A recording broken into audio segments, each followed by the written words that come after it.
Hi and welcome LinkedIn, and if you're watching on YouTube and also Facebook Live, a very, very warm welcome to the 15th episode of the Biz Live.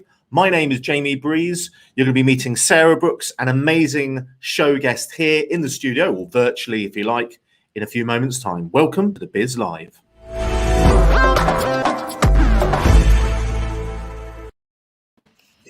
Okay, Sarah Brooks, co-host, co-producer extraordinaire. Tell us about today's show. Tell us about the guest and what's in store for the next 45 minutes for all of those who are coming in. And for those of you who are just coming in now, please do introduce yourself into the chat. Let us know where you're dialing in from, so to speak, what you're here for, and do connect with other people in the chat. It is a networking opportunity. Over to you, Sarah Brooks. Good morning, Jamie, from a very blustery home studio here in North Somerset. Yes, we have the incredibly successful Mark Wright on the show today. He's a tour de force, isn't he? We've seen him before, we know him well, and he always gets people talking. He actually came to the UK, not from Australia, in fact, in 2012, but while he was backpacking around Europe. He was actually looking for an English-speaking country, I believe, so that he can earn some money, because he just had 172 quid in his back pocket. So he needed to earn some money. As you know, Jamie, in our pre-chat, he said there are no holds barred here, no limits to the questions he will answer. So do not hold back, dear viewer. Ask away any question you like, because Mark Wright is very happy to answer it. So far away with your questions.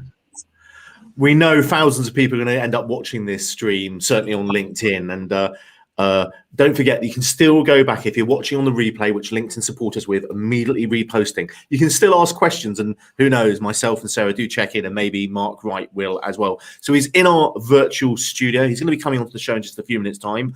This is episode number 15, and it wouldn't have been possible. In fact, this whole season wouldn't have been possible without our sponsor, Western College. They're one of the most consistently best performing colleges in the United Kingdom. In fact, they're pretty much a university. They're a college of higher education. They, ironically and very conveniently, have a huge apprenticeship plan. So Dr. Paul, if you're watching, Dave, if you're watching, who's head of the business side of the colleges, there's all sorts of different campuses. They're doing some great stuff. I encourage you to go and check out the Western College website. I managed to say it. I did practice that as well.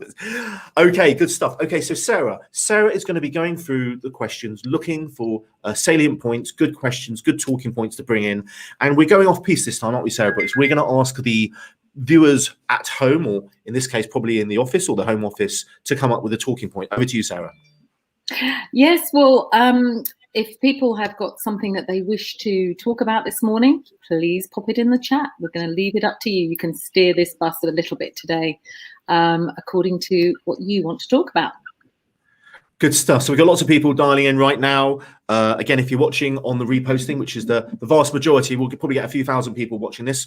And I have to say, our guest today has consistently always, and it's not knocking any of our other keynote speakers, but we do stadium events, myself and Sarah, in a different business. And Mark Wright has spoken at 4 of them over the last 6 events. In one case, either side of Facebook and Google, and is always standing room only. Literally, people, they're not pushing and shoving because it's a business event, all very nice and polite, but there's always standing room only at Mark Wright's presentation. He is the winner of The Apprentice, perhaps most famously so a few years ago. He was the Entrepreneur of the Year in 2018. He's a Forbes 30 under 30. There's so much more to Mark Wright. We can be looking at past, present and future, where he's from, where he's going, and most importantly, he's going to tell you more about Climb Online, ClimbCon, and so much else. Okay, so let's do some shout outs just before we get going, proper as it were. Sarah, I can see that Maria Allen is coming in again. There's Jill Bowen. Jill is a principal at the Federation of Small Business in the United Kingdom. Very good stuff. There's somebody called Sarah Brooks there. Who's Sarah Brooks? Welcome to the Biz Live, everyone. And indeed, very good, Sarah. There's a double whammy there. Samantha Collins, very good to see you. And a good morning to you, Nicola from Circle Case Management. And here's a case in point. Please do pop your details into the chat. We've had people watching from India, Dubai, various parts of the Middle East, United States, and more. Okay, Ian Porter, there we are, former mayor, and here he is welcoming our guest from the Western College campus, no doubt. Okay, so look, we're going to jump straight in now. We're going to welcome our guest, Sarah. If you could keep a lookout for some good questions, and I'm going to bring you in from time to time. If you're just joining now, remember, a few repeat messages. Thank you again to Western College. Our guest today is Mark Wright, and please do introduce yourself into the chat. This is a networking show. It's brought to you by and for Evolution Business Networking. We have some exciting stuff coming up. We've launched a new business recently. We got the first meeting on the 12th of May. If you want to find out more about Evo Ultra, if you're a CEO, MD, owner, founder, or founder manager of a business of scale which is growing, you've got staff, you've got a few million turnover or more, if you'd like to find out how to join that peer group, then message Sarah in the chat and we'll send you a prospectus. We have got so much to get through today. Okay, so I think we're ready. Mark Wright, I can see you. Can you see me? He's gearing himself up. He's clicking his fingers. He's getting himself into state. And he's just too damn good looking to be on this show today. Not knocking myself or Sarah Brooks. But we are in LinkedIn Blue. And Mark Wright, you disappointed us. You're not in LinkedIn Blue. It looks, this is blue. This is a sort of blue. This is as blue as I go. It brings out my eyes. There you go. Modest as ever. I have to say, I've got to know Mark. So we're both going to be cheeky monkeys today because I get on well with Mark. He's become a mate along the way. He's, a guy to look up to and is doing some great stuff at the moment. But more about that in a few minutes. Once again, you are watching the Biz Live. My name is Jamie Breeze. This is Mark Wright, winner of the Apprentice, Forbes 30 under 30. And if I can say it all in one go, you were the Entrepreneur of the Year in 2018. We'll be finding out more about your past, present, and future in about 7 seconds' time.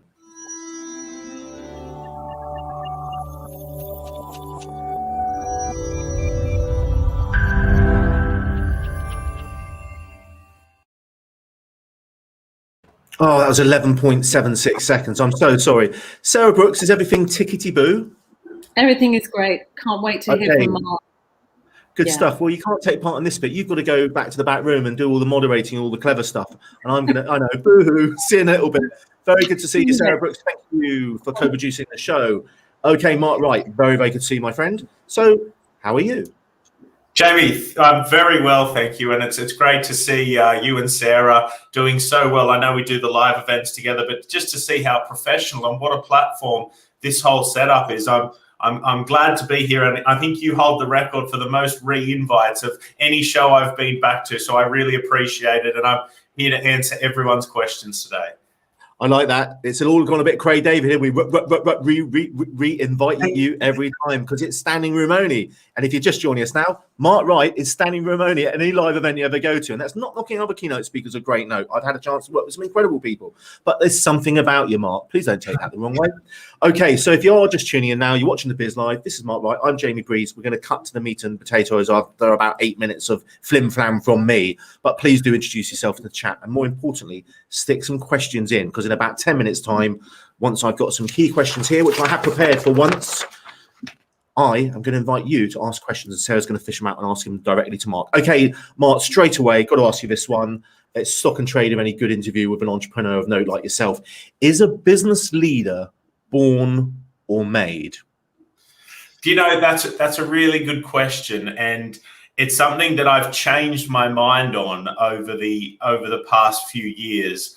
And I get asked all the time, is a good business person, entrepreneur, are they made or are they born? And I believe you can make yourself a great entrepreneur. We live in the UK here, which I believe is the land of opportunity. I think with situations like we're in right now with great networking events, business books, seminars, coaching, mentors, if you want to be successful in business, there is enough tools now for you to create yourself into being your own entrepreneur, your own dream business person. So I believe my answer to this one is firmly that you can create yourself to be whatever you want in this life. And if you want to be an entrepreneur, you can be one. So yeah, that's my answer and I'm sticking to it. Where are you from originally? Well, you can probably tell by my accent. Yeah, I wonder if you can pick up that I'm from the land that beats this country at rugby and cricket all the time. But yeah, I'm from Australia. I came over here in 2012 now, so it's coming up to 10 years. Glad to hear that. I know. As Sarah rightly said, I came over as backpacker. I was a tour guide for Australians in Europe, so I would take them to the tennis and the cricket and Oktoberfest, and I ran out of money, needed a job, so I came over to London, and I'm still here. They haven't kicked me out yet. Okay, so you came here. Now I know that you're on some little sort of entry-level show, very low budget, you know, just to sort of finding its way in British television, some unknown thing, and you kind of got lucky. Tell us about how you got onto The Apprentice, because I can imagine there's quite a few apprentices watching. I know for a fact that Western College have got literally hundreds and hundreds of people who they put into apprenticeships, but it's somewhat different, right? I actually never told you this. Actually, I actually met Mark Burnett. In fact, I was on one of his shows, but that's another story. I was on a show which he created with Steven Spielberg, believe it or not, called On the Lot, and it replaced American Idol on Fox. And it was like make a film every week or every day in this case, and then it would be shown to the American public and they'd vote. And I was actually one of the finalists on that. But anyway, that was created by Mark Burnett. He created The Apprentice, didn't he? And there was a famous American who started it off. I forget the chap's name. Give me a handle on what it was like to get onto the show and how on earth did he do it? The competition must have been absolutely marvelous. Yes, well, very good introduction. Mark Burnett, who created the famous TV show Survivor, he had an idea for a business show like Survivor, but it was all done in a boardroom instead of in the jungle. He contacted the former US president, Donald Trump, who took a stake in the show, and they created The Apprentice. Lord Sugar, who runs the format here in the UK and is also my business partner. I'd never heard, when I got here from Australia in 2012, I'd never seen The Apprentice. I didn't know who Lord Sugar was. He hates when I say that, but it's the truth. Got over here. And like any good entrepreneur, like any good business person, I believe that if it's meant to be, it will just be. And the strangest thing happened. I was working in a massive organization, 73 offices, 500 employees, and I didn't like the company I was working in. I believed I was the best there. I believed I could do it better. I believed they weren't treating their customers and staff with respect and with integrity. So I put together a business plan for what I believed would be the best digital marketing agency in the UK. I took it to 4 banks. But because I'm not from the UK, they wouldn't open an account for me. So I was looking for ways of getting investor financing without going to a bank, which led me to The Apprentice. In 2014, I was one of 75,000 people to try out for Series 10. I went from 75,000 to 50,000, 20,000, 10,000, 1,000 into the final 20 on Series 10. I won Series 10, and I've been Lord Sugar's business partner for 6 years now. And let me tell you, The Apprentice was tough. The tryouts was very tough, but being in business with Lord Sugar for 6 years is tougher than all of that put together. You've kind of preempted my my question. What's it like? I don't think I've actually said to you what's it like to work with Lord Sugar. Obviously, you know, he's an entrepreneur himself. He started with Amstrad. In fact, I think he started out potentially like myself with a street market. I could be wrong, but that's right. Yeah. Yeah, I started out in the antiques world, helping my folks at Portobello Road, not a million miles away from probably where he had his stand, if he did have a stand. So, but I know he had some sort of market business, which I think is probably. I've met a few street traders along the way who say it's a good entree into the kind of the cut and thrust of business and stuff. But what is it really like? You know, bear in mind that he probably knows the bosses of LinkedIn, and some of the LinkedIn's team may be watching this as per usual from around the world. What's he really like as a boss, just between you and me? Actually, not as a boss, as a business partner now. What's he like as an equal? Is that really the case? I believe that a great person, a great business person, a great athlete, a great mentor is someone who doesn't tell you what to do. They lead by example.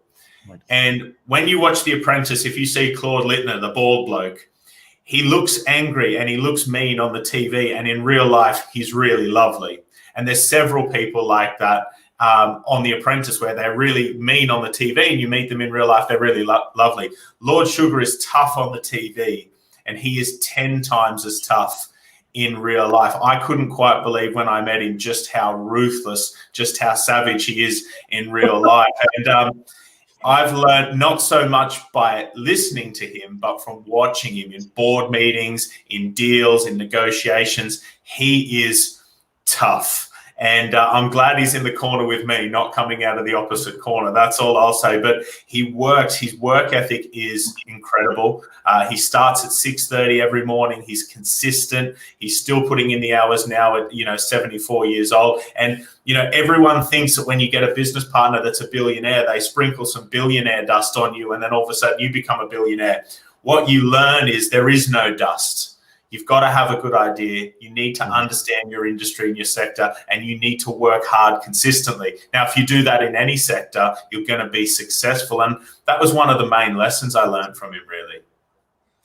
I think when we spoke before, I remember that, and I think just looking, doing a few Googles, not everyone who's been on The Apprentice, though of course it's a huge achievement to win, has actually, their business has gone forward and done spectacularly well, as you'd imagine. So, I mean, how does it feel to be one of those people who really has, you're one of the most successful winners of the show? Climb Online is growing. I remember speaking to you 4 or 5 years ago, and you were opening offices in the southwest of England. You were growing, of course, climbing, helping people with their products and their digital needs. Tell us a bit about Climb Online. That's not the reason why you've come on here. And I noticed on your LinkedIn recently as well that you've got a new banner as well with a new, it seems like a holding company. So tell us about that. Where are you at? Yeah, I mean, so my company, Climb Online, is the company. It's a digital marketing agency I founded with Lord Sugar. We do everything digital marketing. So from everything from building websites, search engine optimization, advertising online, social media and social ads, everything that's to do with social media. If you're a company that's looking for leads and sales, we help people do that through online. COVID has been just an accelerator of the online space. It has just shown everyone how important having a good web presence and digital advertising is. My business has gone nuts, touch wood right now. And that my business going nuts and working with Lord Sugar over the course of the last 7 years has allowed me the wealth to invest in other entrepreneurs. I've been really lucky to be mentored by Lord Sugar and people like Grant Cardone. And I believe I owe it as my duty as an entrepreneur to mentor and invest in other people. So I've taken a shareholding in 7 or 8 other companies from my business, which I do with Lord Sugar for events, ClimbCon. I have a PR company called Make More Noise. I have a shampoo company called Luxurious Look. I have a property company. I've got a lot of companies, but that's not to say I'm running around doing a million things at once. I have good people. I've invested in great people who run those businesses, and it's allowed me a chance to work with young entrepreneurs as they're growing and teach them what I've been taught. And it's amazing to see, their journey and them start to make profits and make the mistakes I made 8-9 years ago. It's great, and I absolutely love it. So we've got a bit about your past, present, future. People are coming and joining us all the time. So I just want to say you're watching the Biz Live. This is episode number 15. We made it. It's hard, when you start these kind of podcast things, and you're putting them onto YouTube as well. It's hard to get a following. There's no subscriber service on LinkedIn yet. Who knows? Maybe there'll be that in the future. So we're really, really lucky to have these people chiming in. And I don't well imagine we'll have 2,000 or 3,000 views by the time it's reposted and maybe a day or two down the line. So thank you so much for taking part, Mark. It's great to hear about your experiences on The Apprentice, working with Lord Sugar. I just want to ask you about the Entrepreneur of the Year Award 2018 and the Forbes 30 Under 30. I remember when that first happened. I remember seeing the online version of the magazine. Incredible. I mean, that's another 2 milestones. Are they almost as prestigious, would you say, as winning, it's not a trick question, as winning The Apprentice? Because both of those are significant achievements. If I can give myself an own toot of the horn here, I've won a lot of awards and I've done some really big things, but The Apprentice has just flushed everything into insignificance. Right. I've been, you won't know from looking at me, but I'm 32 this year, Jamie. I know that's very hard to believe. I'm so handsome, but unbelievable. I know that's what you should be asking me. How do you look like this? But what's really funny is in 32 years, I've done all of these things, and I did one thing for 11 weeks called The Apprentice, which has blown everything else, every award, everything I've done into insignificance. And it's became the biggest blessing and the biggest curse. I would not take The Apprentice back for anything. but I'm on my journey now to be my entrepreneur and to be my own Lord Sugar, to be known for being a great businessman, having great products and services outside of the show. I've become not only one of the most successful apprentice winners, but one of the only ones to stay the journey with Lord Sugar and, as you mentioned, survive that process. Now I'm really looking to the next step, which is to potentially buy my shares back from Lord Sugar, take my company public or to America and Australia over the next 18 months, and really start branching out as my own entrepreneur, as my own businessman. Yes, The Apprentice is my biggest accolade, but winning things like Forbes Entrepreneur of the Year, the reason why you do this, why you win these awards, why you go for these awards for any business person is credibility. People buy from people they like and trust. You need to be known for people to buy your products. So the reason I do PR, the reason I do these talks, the reason I do podcasts, write books, all of that stuff is so more people know what I do so they can use my products and services. Great stuff. Look, Mark, long may it last, and the best of British luck and Australian luck and all the rest of it. Thank you, mate.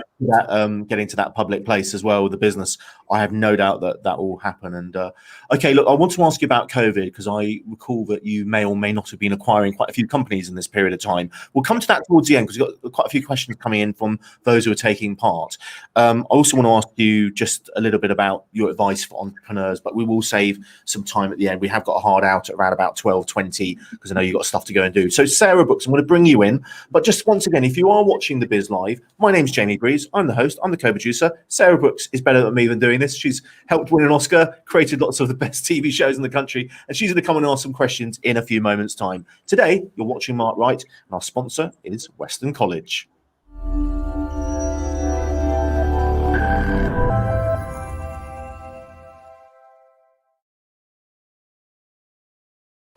Okay, Sarah, let's have a few questions from the chat, and I'll make sure that we name check them on the screen as well. Mark, we've got quite a few questions, as you might imagine, so we're going to try and keep them quite short and sweet, if you may, and then we'll come back to those two really big questions. I also want to ask you about ClimbCon as well, which is one of the most exciting live events, which we hope will be coming back to a large venue near us soon, somewhere in the United Kingdom. Okay, over to you, Sarah Brooks. What you got for us?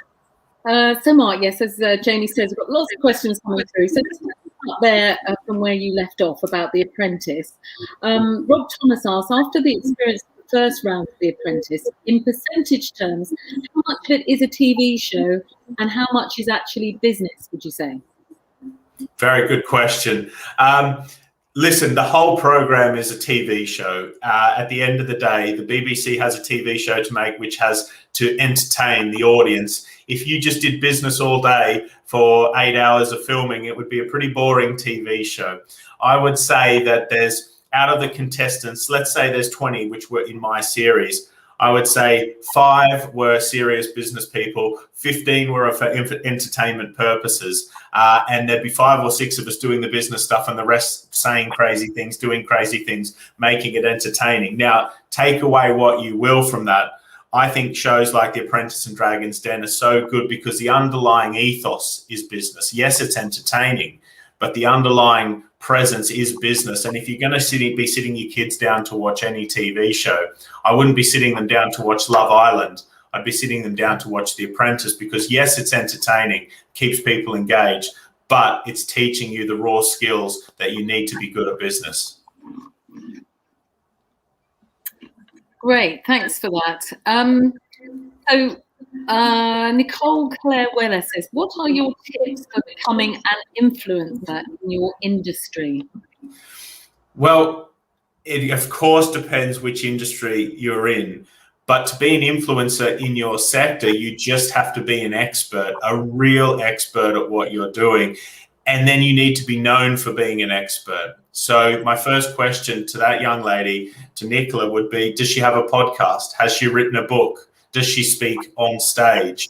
People can only know of you as an influencer if they know of you. So the reason I spend so much of my time going around to schools speaking, doing PR, doing advertising, is to be known as an influencer for digital marketing. I don't know how many people are on this talk today. It looks like a hell of a lot. But now there's all these new people that now know I'm Mark Wright and I do digital marketing. And that is the aim of doing this. So listen, if you want to go out and get likes and follows, that's the wrong approach. You want to become an expert at what you're doing and then teach people, give information away about what it is that your business does. That's how you become an influencer in your space. Brilliant. Kieran Windsor, you were talking a bit about the vision for the future for you. He says, what's the vision for your business and how do you use this to inspire yourself and your team?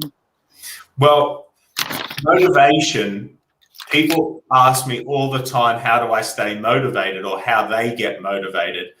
And having a vision for your business and your life, I call them goals, but you can call them a vision, is what keeps the fuel in the tank. There's going to be days where you feel down and out. There's going to be days where you've lost that customer or a staff member's quit or it hasn't gone the way you were thinking it was going to go, and you feel your motivation go down. If you have a vision for where you want to end up, whether that's a vision board, whether that's written goals, it will remind you why you started in the first place. So it's really that constant and the consistent reminder of why the hell am I putting myself through this that keeps the motivation high. So I'm big on writing my goals down weekly. I do it on a Sunday. I write them down. I review them weekly. And I also have a vision board of where I want my companies to go. And just by doing that, it gives me the 5-10 extra% motivation every day to keep going. And it's really important for me.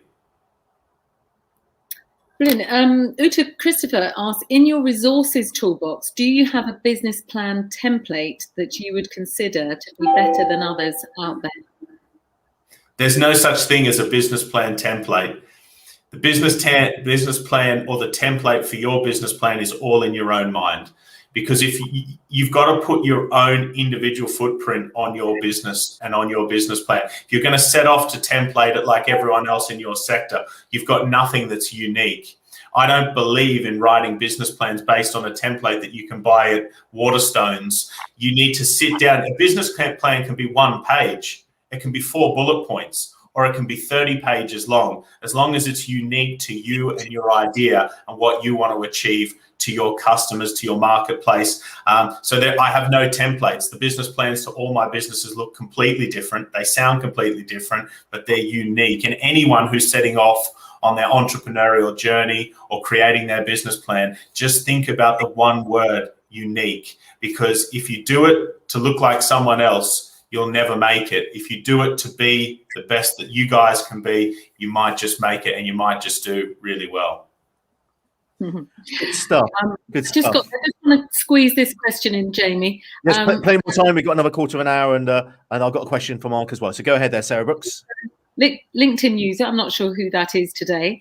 As a successful businessman, what do you look for when you look at people's CVs when they apply for roles in your business? I've been running businesses now for 11 years. I've never read one CV. Ever. I've never read one. I don't even think I read my own. So I don't believe in CVs. Now, this is wholly and solely my thing. I've not been taught this by anyone. I believe that you can only know a person by looking in their eyes, because you can write anything on a piece of paper and you can say anything out of your mouth. So I sit across from someone in an interview, now be it on Zoom or in the boardroom, and I ask them questions. If I like the answers that they get a work experience or a day or two working inside my organization, because you can't understand an individual in 1 hour in a meeting. You can't understand an individual from a piece of paper. You can understand an individual from having them in your business and applying some pressure to them. And that's what the Apprentice tryouts taught me. If I learned anything from the Apprentice tryouts was you can write anything on a piece of paper, but you put me through a 3-week tryout process with 75,000 people. Understanding how they took 75,000 people in one bucket and got them down to 20 was by giving us different jobs called work experience and applying pressure in those unique circumstances. And it broke everyone. Didn't matter what they write on the piece of paper. Only 20 could do the set of tasks that were required. So I've taken that learning and implemented it in my business and got what I believe to be some of the top staff in the UK.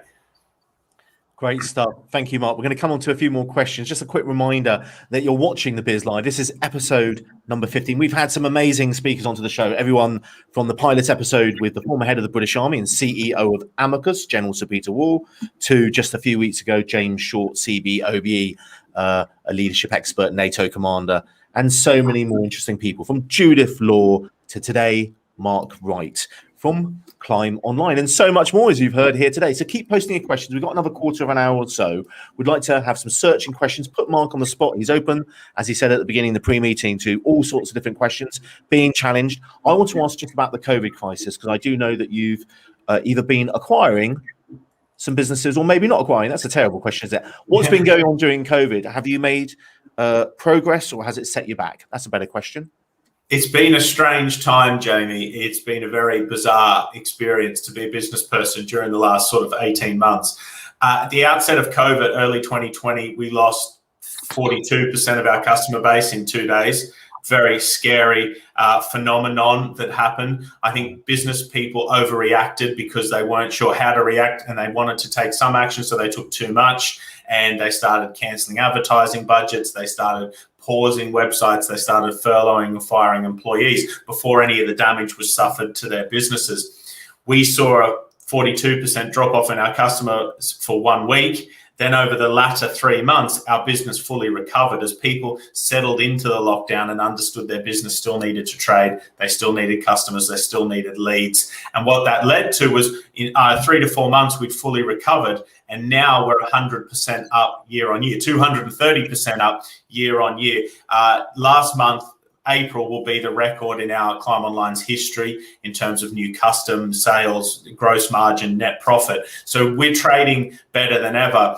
What I've done is capitalize on bad thinking from other businesses. So I've gone out and bought a load of businesses that thought COVID was doomsday and the spaceships were landing and it was all over. I just kind of played up that and said, yeah, I think it might be. By the way, here's some money for your business. So I've been managed to grow my portfolio in startup businesses and also residential property. I've stayed away from commercial property because of everything that's going on in the city and not sure how that's going to play out. But I have taken advantage of residential property in my buy-to-let portfolio and acquiring startup businesses and working with more entrepreneurs there. So the health crisis aside, I believe it's a tremendous opportunity right now for business people if you see it that way. Sarah, we've got a question from Ian Porter, who's a former mayor and one of the seniors at our sponsor today. Can we, what do you reckon? Ian's taken part in every single show, which is a record. And if Helena's watching the show, she may be contesting that. But Ian, I'm going to pop your question up onto the screen there. Sarah, tell us about the question here. Yes, so Ian asked, considering the CVs put together by some of the apprentices, are you surprised by the skills and entrepreneurship qualities that are on show during the show and for business in general? Very good question. It's interesting. It's surprising what pressure does to someone on that show. And the longer the show goes on, the harder it gets, the pressure of being away from your friends and family members, and being on TV adds a whole other element as well. So what we did see with The Apprentice when I was on it is everyone sitting at home in the warm by the fire, no pressure, and you can create the best business plan and the best CV. Then you get out on the street, you've got 8 television cameras, and you've got an hour to find some impossible tasks in the city, and you have no internet, no resources, and the pressure is applied. That shows you who's a good business person and who isn't. I believe if I was a young kid starting out now and working with when I train young people, the skills that we're looking for in people is ones that can handle pressure. People that come from the military, people that come from a high-level sport generally make the best business people because they have discipline and they have consistency with their effort. If you get an apprentice or if you get a young person working in your business that's come from the cadets, that's come from the army, they generally are very, very good, or they've played international or national sport because they have discipline and they can handle pressure. And this is, I'm just kind of saying what I believe here, but it's little things I've learned over the years. Good stuff. We've got more questions for you in a moment. Sarah's going to pull out just a couple of them, some gems there. Thank you so much, Mark. This is a real gold. I'm glad that we're spending more time on the Q&A today with our viewers.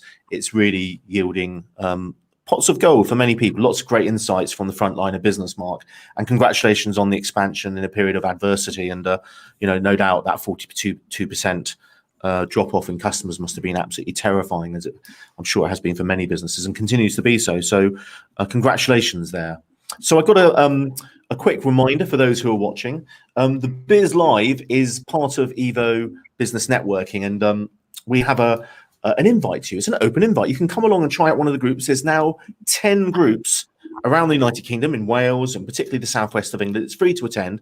All I invite you to do, if you'd like to come along to one of our Zoom meetings, they're really good. We have masterminds, we have one-to-ones, we have great speakers. In fact, Mark Wright here has spoken at our online congress back on the 3rd of December last year. So come along. It's free to attend. If you're not networking at the moment, you may want to consider it as part of your marketing toolkit. It takes time to build relationships, but the best business over time is usually through word of mouth and that sort of referral which comes from it. So if you're not networking at the moment, please do come along to Evo Networking. The website is there on the screen, complete with the completely pointless HTTP, whatever that's called. So it's evo-networking.com, or you can just go to our Eventbrite page, type in Evo Networking, come along. I also mentioned that we've started a new company called Evo Ultra. This is a peer group for business leaders of companies of a certain size, growing, groups of about 12. Talk about the military. The former head of the British Army, General Sir Peter Wall, leads group number 1. We had a little pre-meeting the other day, and our first meeting is on the 12th. There's a couple of spaces free at that group at the moment. It is by invite only, but if you're particularly interested, then DM me, as they say, and we can talk turkey if you like. We've got a second group. We're very pleased to announce the second group is launching in early July this year. Now, the leader for this group is called Jupiter, Evo Ultra Jupiter, is the managing director of Barclays Business in the UK. His name is Ian Wortman. He has 1 million customers or thereabouts, 1,000 managers who report to him, probably billions in turnover. And by the way, he's a really nice guy to boot as well. And when I say to boot, I don't mean to boot him. You know what I mean? It's English parlance for just a terrific guy, and we've got to know each other. And I'd say he's become a friend along the way as well. So he's going to be leading that group. We'll be launching in July. We're looking for a mixture of great leaders to take part in that. There's only 12 or so spaces. So if you are interested, if you're turning over a few million quid or more, if you have got staff, then get in contact with us. We'll never say no to sending you a prospectus. So our guest today is Mark Wright. You're watching the Biz Live. My name is Jamie Breeze. Sarah Brooks is co-producing. We've got time for a few more questions.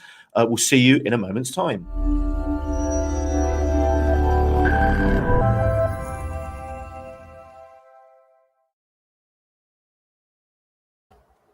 Okay, Mark, really enjoying today. Not that I haven't enjoyed all the others. Sarah, we got a few more questions while we've still got Mark. Indeed. So John B asked, how do you think Lord Sugar will feel about selling his shares back to you if you have those fantastic plans to go public and expand into the US and abroad? Well, they're going to be bloody expensive. It's going to be an expensive journey. Lord Sugar understands that we're all our own business people, and I like to think that I've been one of the show's most almost testimonial case studies, where I went onto the show not to be a celebrity, not to get a job as a news anchor at ITV. I went on there to get a good business mentor and to get investment in my company. I've taken that investment. I've created a top 100 advertising agency in the UK and Europe, and I now want to take the shares of that to scale it up internationally. Now, any good business person on here will understand, your business gets to a certain size where you need to either take on a more investment, or you need to release the shares to key stakeholders in the business to really get it to where it needs to be. I've got great staff. I've attracted great staff who are now asking for shares. My contract with the BBC doesn't let me give shares to staff while Lord Sugar owns 50%. So I'm now constricted to what I can and can't do. So if I want to go to the next level, which I'm going to the next level, I'm going to have to make some big decisions over the next 6 months. And you heard it here first. Don't tell anyone. Okay. I just want to. I should say John Beeks works for the association helping veterans in the military. And fantastic! So very, very pertinent question there, John. Sorry to cut across you there, Sarah. Oh, so I just want to follow up there, Mark. What do you think you stand to lose or gain by removing Lord Sugar from your business? It's a great question. I don't know is the true answer to that. I've played that through 500,000 times in my head. Will it hurt from losing the PR angle of having him involved? Have I got this far on my own? How much has he assisted? Because and I wish everyone ultimate success on their journey, when you find success, you often feel like you don't deserve it. You didn't earn it yourself. You say, did I do this? Was it because I did Lord Sugar? I need to know for myself that I can do this on my own. Even if I go out and fail, it's better to have tried and failed than not tried at all. And I've created several businesses on my own now, and I want to take this one to the next level. So look, it's early discussions. Let's see what happens. But I've got big plans, really big plans. And Lord Sugar doesn't need money. He's a billionaire. He's in wind up mode. I'm in gear up mode to become a billionaire. So it's two different plans taking off here, and it's exciting, I'd say. Have you placed your order for a shiny new Rolls-Royce Phantom by the chance, Mark? Well, if I'm going to buy his shares, I'll be in a Ford Fiat while I'm paying off his shares. He'll have another Rolls-Royce. It's a bit like the Aston Martin DB5 in the early James Bond films. You know, it's a very, very good advert for the Rolls-Royce brand. I would say, having Lord Sugar coming in out of those amazing doors on that car. And also, I should add as well, one of my favourite pieces of music before The Apprentice ever came out, I liked them first, was Prokofiev and the entrance of the Montagues. It's a wonderful, wonderful piece of music. And do you know what? You never get tired of hearing it. And it has literally become associated with the brand and the BBC and yourself, no doubt. Sarah, I'm really keen to ask a question about tips and tricks. Yes, go ahead. Using this question from Russ Grinnett, he says, I like outside the box thinking and doing things differently to others to make an impression. Would you suggest that doing things differently from your competitors in the sector you're in is important? I've never done competitor. You'll pick up a trend here with me about CVs and competitors. I don't worry about what anyone else. I don't know how much my competition charge. I don't know what hours they open. I don't know what they do, how they do it. I don't care, because they're doing it their way and I do things my way. And a red rag to a bull from my staff, as I'll tell you if you ever meet them, is to say to me what other people do, is because I don't care what other people do. I care what I do and how I conduct myself and how my businesses what charges what we charge and do things how we do. And you know, I don't know if it's called outside of the box thinking. I just think that, again, being unique and doing things how I want to do them is why I got into business. I didn't like being told what to do. I didn't like how my employer was running their business. So I wanted to do it my way. So I've always operated by just doing things, okay, maybe it's differently, but really just doing things that were authentic to me and my personality and my goals and ambitions and my, you know, my ethics, how I want to portray myself and my business. And that's how I've always done it and how I'll always try to do it. Okay, I'm mindful of time here, Mark, but I really want to ask, because I know there'll be a lot of people, particularly at the universities and colleges, who will be watching this on a restream. And I think one of the most important questions is, in terms of tips, how can you distill this from your years in business so far? But you're still young, you know, you're still young. So what tips could you offer to people who are embarking or would like to embark on that journey? I've noticed, just from podcasts in general, I hardly watch terrestrial TV except for The Apprentice, of course, and my own shows from time to time. But in general, the zeitgeist for youngsters seems to be, everyone seems to be interested in entrepreneurship, laptop, working abroad, you know, the Tim Ferriss lifestyle, you know, that sort of thing. There's lots more people interested in entrepreneurship than when me, you, or even Sarah. Even Sarah, so sorry, we're the same age.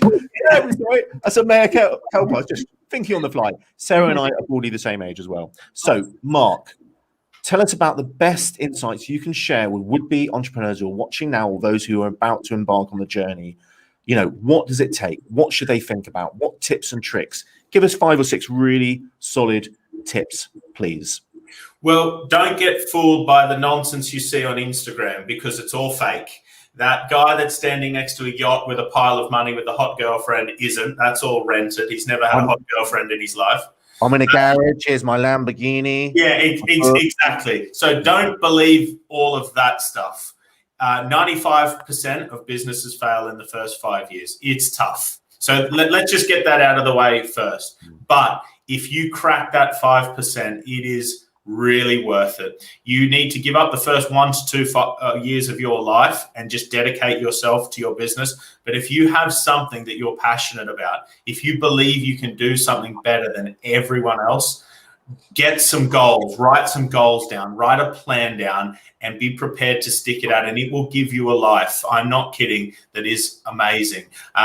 Change the people you hang around with. If you hang out with losers, upgrade yourself. Get into Jamie's community, that networking event. Change people around you and the goals around them, and that will drag you forward. If you've got the right people around you, you have the right plan, and you're prepared to work hard, you'll go a very long way. And get hard. If you want to be successful, we live in the softest world right now, and I believe I'm getting more and more successful because I'm a tough bastard. Lord Sugar is a tough bastard, and we're going to come for you if you don't make it. So you need to get strong and come for us, because that's what we want to see. And I hope there's more people that make it and make money and be successful, because that's what it's all about. Okay, so Mark, tell it as it is, right? I'm the friendly, gentle, nurturing type. No, I'm going to eat you all if you don't sell me your company and your shares. Right. So we've got to wrap things up in a minute. But I mentioned obviously the Climb Online, and you know, you're in this incredible period of growth. Congratulations again. ClimbCon, yes, something really special. Obviously, live event. You know that myself and Sarah and our customers in another business, to showcase, did stadium events. And that's effectively what ClimbCon is going to be. That's right. What's happening to it? When is it? How can people find out more, please? Well, thank you for giving me the opportunity again, Jamie and Sarah. So ClimbCon is, again, founded like Climb Online was, where I was working in a business, hated it, thought I could do it better. I believe that being an entrepreneur is about learning. If you want to earn more, you've got to learn more. And I used to love going to business events. But what I found is I'd go to a business event, I'd pay for my ticket, I'd sit in the front row and they'd sell to me for 8 hours. I'd buy my ticket and get sold to for 8 hours and hear people I've never heard of speak. So it didn't make any sense. So I decided I would put together a business event that charges people for a ticket and doesn't sell them anything when they're on the inside. But I have one rule. If I'm going to go and be a guest at an event, for me to attend a talk, the person has to be richer than me, because I don't want to take advice from someone less successful than me. That was my rule as a kid, and I've stuck to that rule. So everyone on my stage has to be richer than me and richer than everyone in the room. So they've got to be multimillionaire or billionaire status. So my last one, I had CEO of Emirates Holidays, I had Lord Sugar, I had Piers Morgan. These types of people that are either really famous or really successful in their business, because they give real advice and they've got nothing to sell, no mentor box, no coaching package. It's all here to help people. If you want to find out more, you can go to climbcon.com or find me on social media, and I always post about it. If in case I've missed it or we missed it, give us a sort of a date if you've got a live date yet. I know it's hard to read. I haven't got one. We're on COVID pause, but I will have one soon.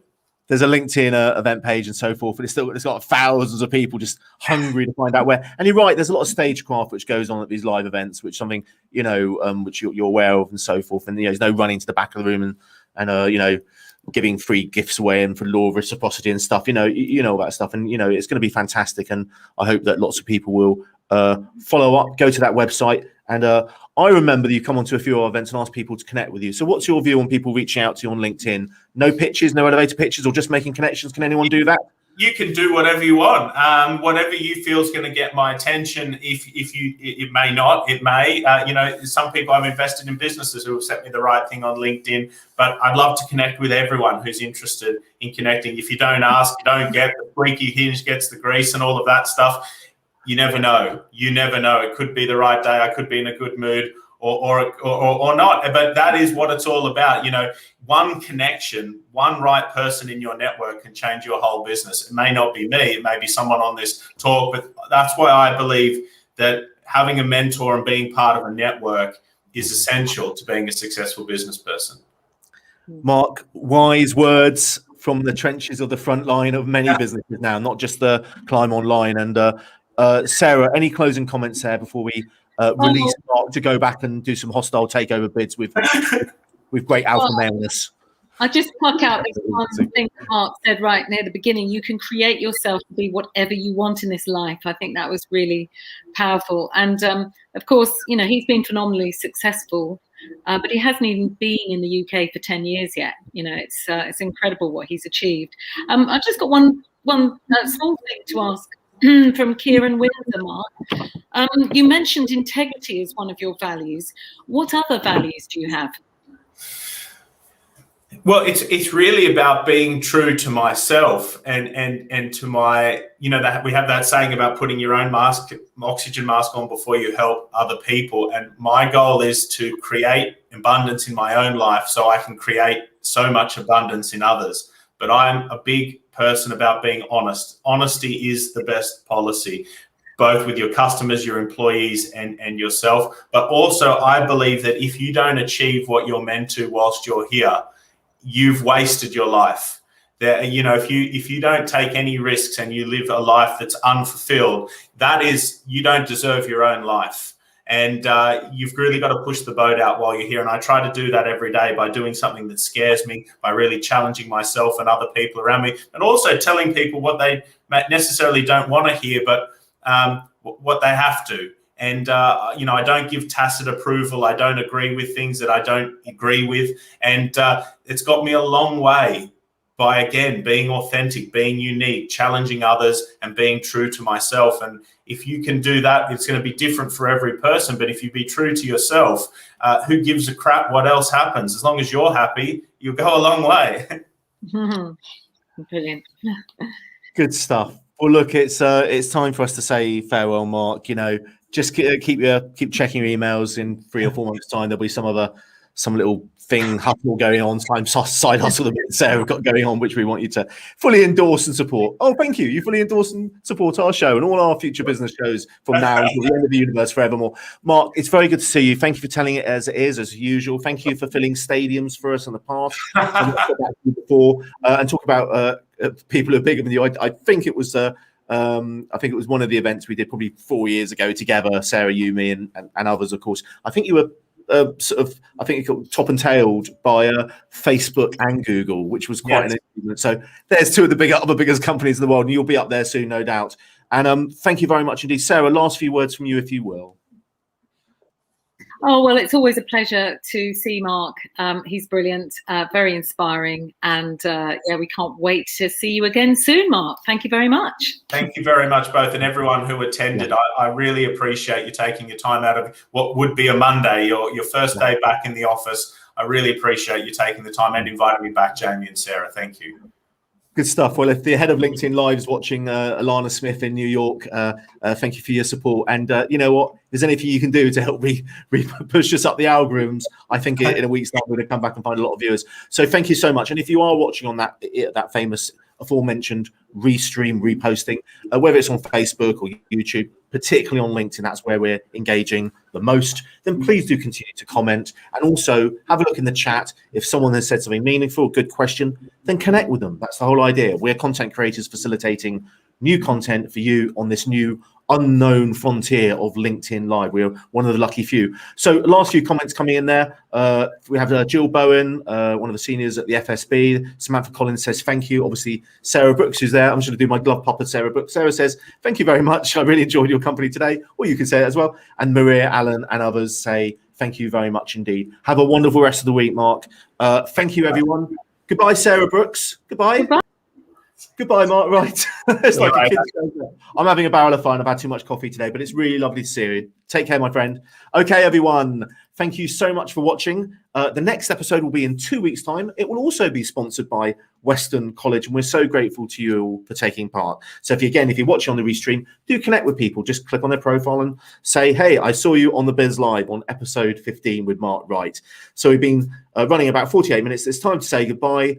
Thank you very much indeed. Have a wonderful week, and we'll see you in 2 weeks' time at 11:30 GMT on a Tuesday in 2 weeks' time. Have a great week. Bye-bye.